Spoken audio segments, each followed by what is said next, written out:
Hi everyone, Leo Tonkin here with the Salt Therapy Association, and I want to welcome you to this edition of Salt Ed. This is an educational video section of our Salt Ed publications, and you'll be able to find more information on our website as well. We just completed the Salt Therapy Association, our conference, our second annual one in Disney Springs a few weeks ago. Lots of great feedback, a lot of great questions, a lot of great information sharing. And today we want to address a couple of those questions. Some of it, as we discussed, as this industry keeps growing, new things are entering the market, things are happening in terms of people wondering about Himalayan salt lamps and the decor, some miscommunication, some myths out there. So we want to use this opportunity to talk about a couple of those things as well. Of the things that are on the market today, you can go to a Whole Foods market, for example, and get something as simple as a neti pot. Many people are familiar with this. This is a salt therapy type of a treatment, but this is wet salt therapy. It's a ceramic holder. It comes with packets of pure sodium chloride that you put in here with some warm water, and it's to irrigate the nasal passages. Personally, I haven't really done this, but I know people who have. This is something that's been around in a homeopathic way for many, many, many years. It talks a lot about that this doesn't replace any kind of medical treatments or anything, and they do a really good job about what this is about. But again, this is wet salt therapy, not halotherapy. Another product that is actually in the same area, in the same aisle, is what some were asking at the conference about, these Himalayan salt inhalers.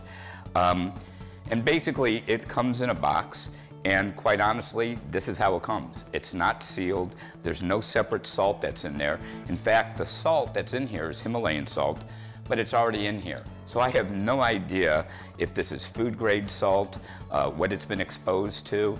The packaging doesn't really say what type of salt is in here or anything, other than when you remove the plug, you'll see some of the salt crystals. This is about the size of the salt that many grinders have. So anyhow, I have no idea how long it's been in here. There are holes at the bottom of this that act as air holes.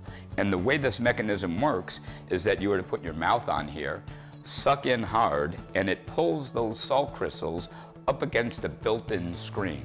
This is supposedly breaks the salt crystals apart and has salt dust. Now, a couple things.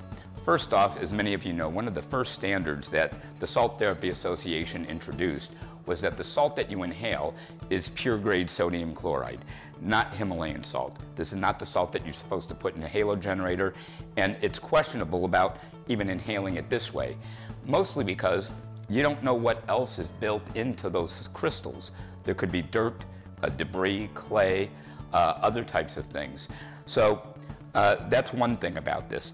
The other thing that we just learned at the Salt Therapy Association is a lot of it has to do with what's in the air that we breathe.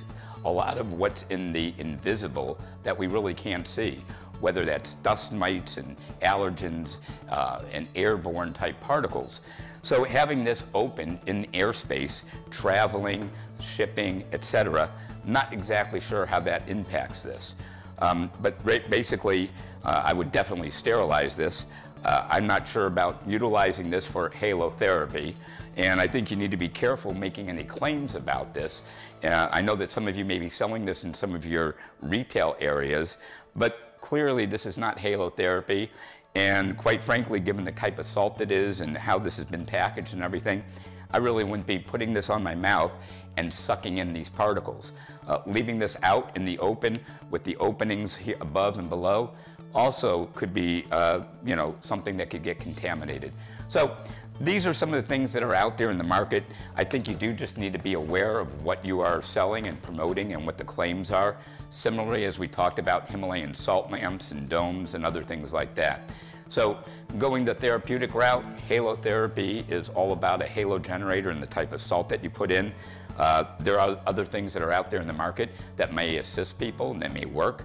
I know I've taken raw Himalayan salt chunks and put eucalyptus on it with hot water with a towel over my head. Many of us have gargled with salt water. So I'm not discouraging anything. We just want to make sure that people understand what the standards are and what halotherapy is. You can read more about this on our Salt Ed within our website, and we'll have some other additions coming to you as well, so stay tuned.